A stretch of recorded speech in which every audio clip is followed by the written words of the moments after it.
Bonjour et bienvenue chez Etc. Aujourd'hui, c'est dimanche, on mange du poulet. Donc ici, on a un beau coq Rhode Island qu'on a élevé à la maison, au grain, qui a couru dans le jardin. Et maintenant, aujourd'hui, c'est le moment de le manger, tout simplement. Donc on va commencer par le saigner et ensuite on va le tremper dans notre cuve de trempage pour ramollir les plumes, qu'il soit prêt à être plumé dans notre plumeuse. C'est parti. Ici, on a une petite station d'abattage avec un cône, un bac de récupération du sang. Ensuite, il passera dans le bac à échauder, qui est juste à côté, puis dans la plumeuse. Tout ça, ça se fait assez rapidement. Il ne faut pas laisser trop de temps entre chaque étape. Pour la saignée, on va utiliser un couteau très tranchant. Ça va éviter à notre animal de souffrir. On fait une saignée très rapide. Il souffre pas, il saigne tout de suite. Il est mort quasi instantanément. On va le placer ici, la tête vers le bas. On sort la tête par le trou en bas, le trou du cône, et on pratique notre saignée. On le fait saigner pendant 1 à 2 minutes. Dès que ça s'arrête de saigner, on va pouvoir le mettre dans le bac de trempage. Le bac de trempage, on va l'utiliser pendant 1 à 2 minutes aussi à 60-62 degrés. Si on est trop chaud, on va abîmer la peau du poulet. Elle va avoir tendance à se déchirer dans la plumeuse. Si on ne le fait pas assez chaud, tout simplement, les plumes ne vont pas s'éliminer dans la plumeuse. Le plumage sera pas de qualité.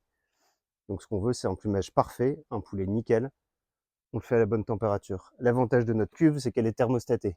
Il y a une résistance dans le fond, on a juste à mettre la température que l'on souhaite et la cuve va réguler. On reste à température constante. Donc si on a une bande de 20-25 poulets à préparer, on a une température qui va rester la même pendant toute la phase de notre session d'abattage, ce qui va éviter d'avoir un réchaud à gaz en dessous qui chauffe trop fort, qui chauffe pas assez fort, on n'a jamais le même résultat.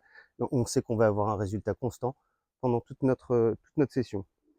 C'est parti.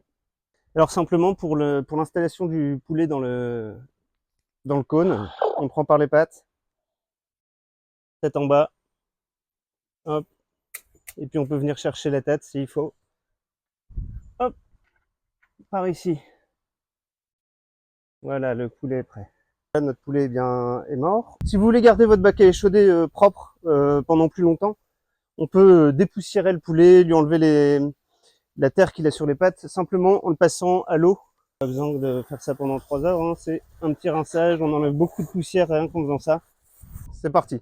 Donc le bac à échauder, comme je vous disais, il est équipé d'un thermostat, d'une résistance. L'eau reste à température tout le temps. On peut se faire des grosses sessions de plumage. On a un bras mélangeur qui va permettre de brasser la volaille. Moi, je l'utilise principalement quand je fais des cailles. Ça permet de récupérer un gros paquet de cailles en même temps avec le dessous du bras. C'est assez pratique, même très pratique. Mais là, on va faire ça. On va tremper notre poulet. On va le tremper pendant 1 à 2 minutes. L'idée étant que le poulet ne cuise pas. La peau ne doit pas cuire. C'est important de ne pas l'ébouillanter. On n'ébouillante pas une volaille. On la fait tremper à la bonne température pour éviter que la peau ne se disloque dans la plumeuse. Donc on le fait tremper pendant 1 à 2 minutes. Tranquillement, on agite. On fait bien pénétrer l'eau sous les plumes.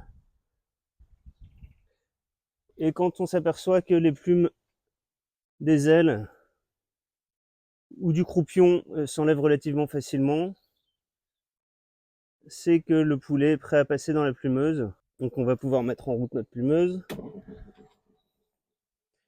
Elle est bien silencieuse, c'est agréable. On s'entend parler. On va mettre notre poulet dans la plumeuse, en même temps on va simplement l'arroser pour évacuer les plumes par la goulotte qui est devant.